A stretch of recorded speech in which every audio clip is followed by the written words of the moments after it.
नमस्कार दोस्तों, UM Mishra channel में आपका स्वागत है। हम लोगों ने आजकल हम कक्षा 12 के फिजिक्स का अध्ययन कर रहे हैं, जिसका पहला चैप्टर हम देख रहे हैं, जिसका नाम है वैद्युत आवेश तथा क्षेत्र। हमने अपने पिछली वाली वीडियो में आवेशन को देखा था। ये जाना था कि आवेशन क्या होता है, किसी वस्तु को आवेशित करने के लिए कितनी प्रक्रियाएं होती हैं। 3 प्रकार से हम किसी वस्तु को आवेशित कर सकते हैं: घर्षण द्वारा आवेशन, संपर्क द्वारा आवेशन और तीसरा नंबर पड़े थे प्रेरण द्वारा आवेशन। इसको हमने बहुत डिटेल से जाना था। अब इस वीडियो में इस चैप्टर का सबसे मोस्ट इम्पॉर्टेंट टॉपिक लेके चलेंगे, कूलाम का नियम। तो हम अपना अगला टॉपिक स्टार्ट करते हैं। अगला टॉपिक है कूलाम का नियम।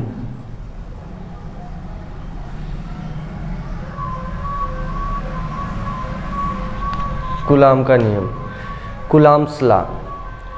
कूलाम का नियम क्या था? कूलाम एक वैज्ञानिक थे जिन्होंने क्या किया, ये बताया कि यदि हम 2 आवेशों को एक दूसरे से कुछ दूरी पर रख दें तो उनके बीच में सदैव एक बल कार्य करता है, और उस बल का मान क्या होता है कूलाम ने अपने नियम में बताया, उसको सिद्ध करके दिखाया। तो सबसे पहले हम पढ़ेंगे कूलाम का नियम क्या है, फिर उस नियम की उपपत्ति के बारे में अध्ययन करेंगे। तो सबसे पहले लिख लेते हैं कूलाम का नियम। कूलाम का नियम था, इस नियम के अनुसार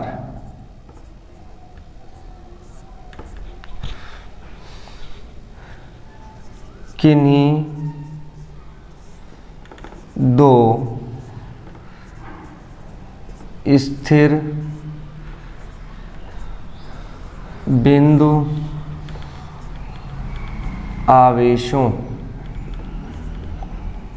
के बीच लगने वाला आकर्षण अथवा प्रतिकर्षण बल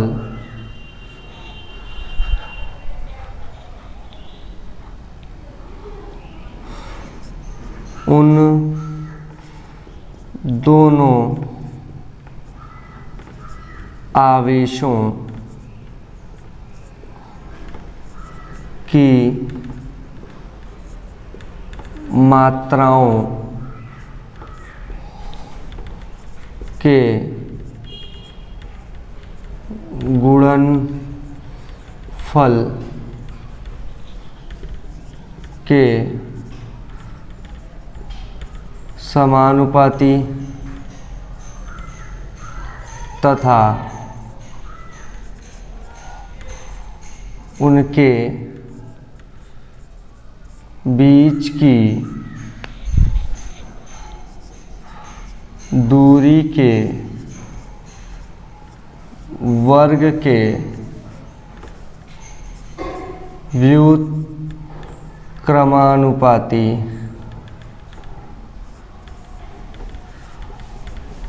होता है तथा इसकी दिशा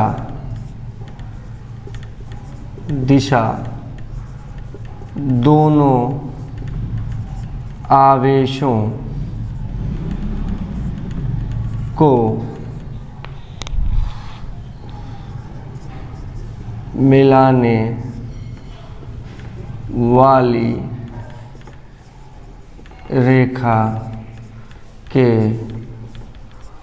अनुदिश होती है। तो यहाँ पर हम देख रहे हैं कूलाम का नियम हमारे सामने है।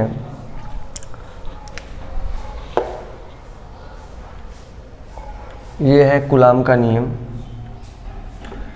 ये नियम बहुत ज़्यादा इम्पोर्टेंट है, ये मोस्ट इम्पोर्टेंट टॉपिक है। अगर हम बात करें कूलाम के नियम की, तो कूलाम का नियम कूलाम ने दो स्थिर बिंदु आवेशों के बीच लगने वाले बल के लिए दिया। यानी कि अगर हम दो स्थिर बिंदु ले लें, मान लेते हैं हम पहला स्थिर बिंदु ये है जिसको हम ए का नाम देते हैं, और इससे कुछ दूरी पर, मान लेते हैं इससे r दूरी पर, स्मॉल r दूरी पर अगर एक बिंदु हम B रख दें, ठीक है, तो मान लेते हैं A पर एक आवेश Q1 रखते हैं और B पर एक आवेश हम क्या रख देते हैं, Q2। यानी कि दो आवेश होने चाहिए लेकिन स्थिर बिंदु पर होने चाहिए। मतलब वो जो आवेश होने चाहिए वो रुके हुए होने चाहिए, वो गतिमान नहीं होने चाहिए, तभी कूलाम का नियम लागू होगा। तो कूलाम का नियम दो स्थिर बिंदु आवेशों के बीच में ही कार्य करता है। तो इन्होंने बताया किन्हीं दो स्थिर बिंदु आवेशों, तो मान लेते हैं एक स्थिर बिंदु A है, इससे r दूरी पर एक स्थिर बिंदु B है। मान लेते हैं A पर आवेश Q1 रखा है और B पर आवेश क्या रखा है, Q2 रखा है। तो मान लेते हैं दो स्थिर बिंदु A और B हैं, जिनमें A पर जो आवेश रखा है वो Q1 रखा है और B पर जो आवेश रखा है वो Q2 रखा है, ठीक है। तो अगर दो आवेश स्थिर हों और उनके बीच में कुछ न कुछ दूरी पर रखे हों, तो उनके बीच में हमेशा एक बल कार्य करेगा, और इस बल को हम तीन नामों से जानते हैं। या तो हम इसको स्थिर वैद्युत बल बोले, या फिर इस बल को हम केवल वैद्युत बल बोले, या फिर इस बल को हम कूलाम बल का नाम भी देते हैं। तो इन दोनों आवेशों के बीच जो लगने वाला बल होगा, इसका मान कैसे निकाला जाएगा, इसके लिए कूलाम ने ये नियम दिया, और इसकी सहायता से, इस नियम की सहायता से हम उस जो हमारा फार्मूला है उसको सिद्ध करेंगे। तो अब ध्यान से देखते हैं, किन्हीं दो स्थिर बिंदु आवेशों के बीच लगने वाला, यहाँ पर कहा है आकर्षण अथवा प्रतिकर्षण बल। ऐसा क्यों कहा?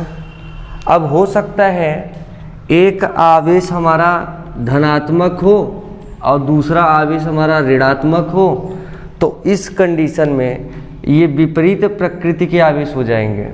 अब विपरीत प्रकृति के आवेश हम लोगों ने पढ़ लिया है कि विपरीत प्रकार के आवेश एक दूसरे को क्या करते हैं, आकर्षित करते हैं।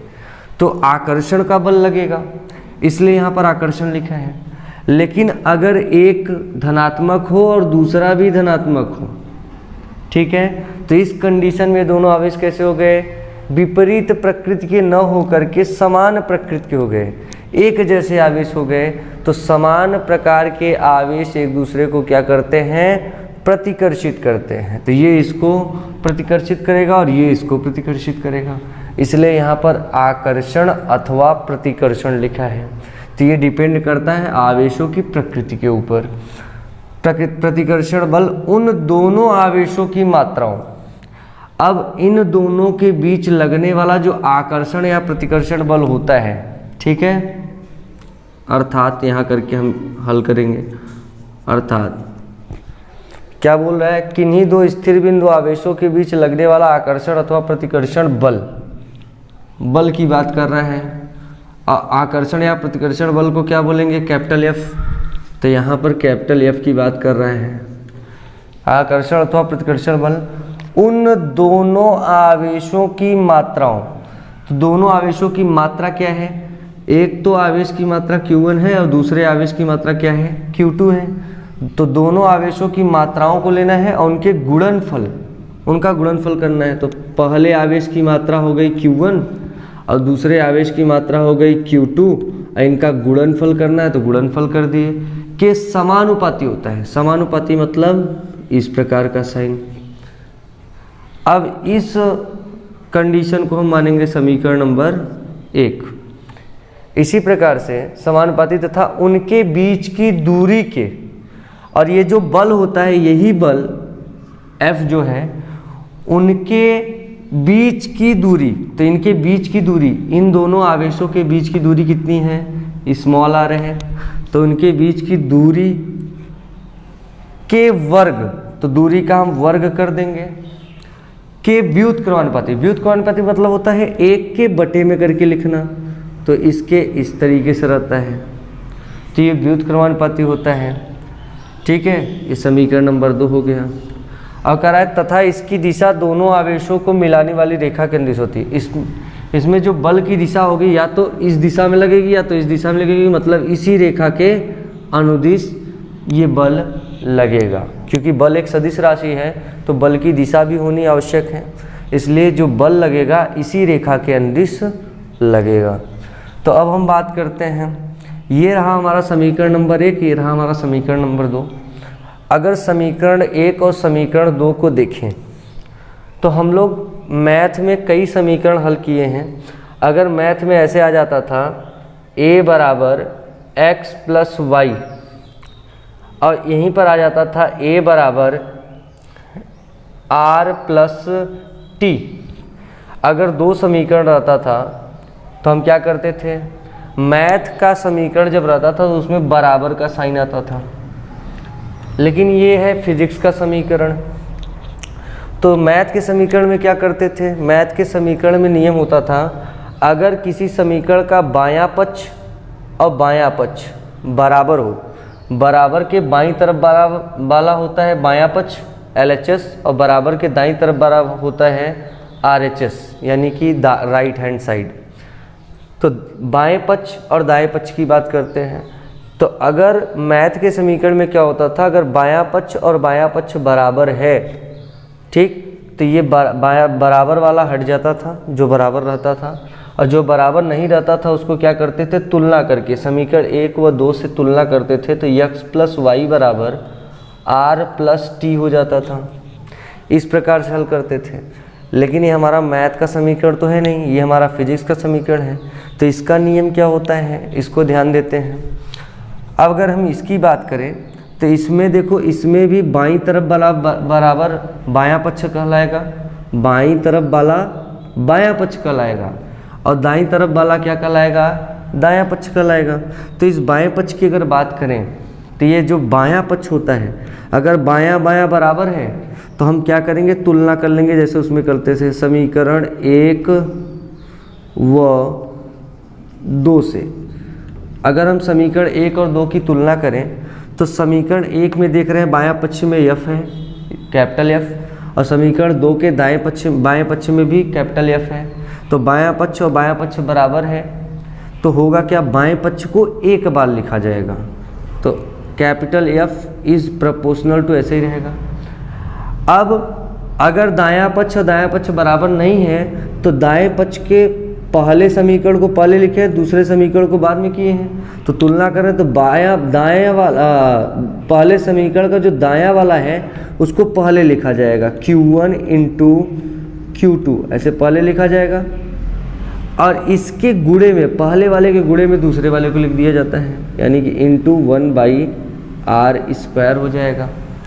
अगर हम इसको हल करना चाहें तो हम जानते हैं इसके बटे में 1 ले सकते हैं। तो नियम ये होता है मैथ का कि अगर 2 संख्याएं a/b और c/d गुणे में हैं तो ऊपर का ऊपर गुणा होता है और नीचे का नीचे गुणा होता है, यही नियम होता है। तो 2 संख्याएं बटे में हैं, ऊपर का ऊपर गुणा हो जाएगा, नीचे का नीचे हो जाएगा, यानी कि F इज प्रोपोर्शनल टू आ जाएगा कितना, Q1 इंटू Q2 बटे R का स्क्वायर, ये आएगा। अब एक नियम होता है फिजिक्स में कि जब भी हम इस प्रोपोर्शनल का साइन हटाते हैं, इस प्रोपोर्शनल का साइन हटाते हैं तो उस समय होता क्या है, इस प्रोपोर्शनल के साइन को हटाते टाइम एक बराबर का साइन आता है और उसके साथ ही हमेशा एक नियतांक आता है, ठीक है। जब भी इस प्रोपोर्शनल के साइन को हम हटाते हैं तो इस साइन को हटाते ही एक बराबर का साइन आता है और उसके बाद एक हमारा नियतांक आता है इसके साथ में। और जो नियतांक आता है वो हम अपने से नहीं लिख सकते हैं, वो हमेशा बुक में लिखा रहता है और वो वैज्ञानिकों द्वारा सिद्ध किया गया होता है। ठीक है, तो यहाँ पर क्या करेंगे, जैसे ही हम इस प्रोपोर्शनल के चिन्ह को हटाएंगे, यहाँ से ये प्रोपोर्शनल का चिन्ह हटेगा तो एक बराबर का साइन आ जाएगा और यहाँ पर एक नियतांक आएगा जो वैज्ञानिकों द्वारा सिद्ध किया गया होता है। और यहाँ पर जो नियतांक आएगा वो स्मॉल k आएगा। उसके बाद आ जाएगा Q1 इंटू Q2 बटे R स्क्वायर। अगर यहाँ से देखा जाए, यहाँ से अगर हम देखें तो यहाँ पर हम लिख सकते हैं, इसी चीज़ को हम यहाँ पर लिख देते हैं। इसी चीज़ को अगर हम यहाँ पर लिखें तो कैसे लिखेंगे, यहाँ पर लिखेंगे F। जैसे ये प्रोपोर्शनल का साइन हटेगा यहाँ पर बराबर का साइन आ जाएगा और उसके बाद एक नियतांक आएगा जो कि वैज्ञानिकों द्वारा सिद्ध किया गया होता है small k, Q1 into Q2 बटे R का स्क्वायर। ठीक,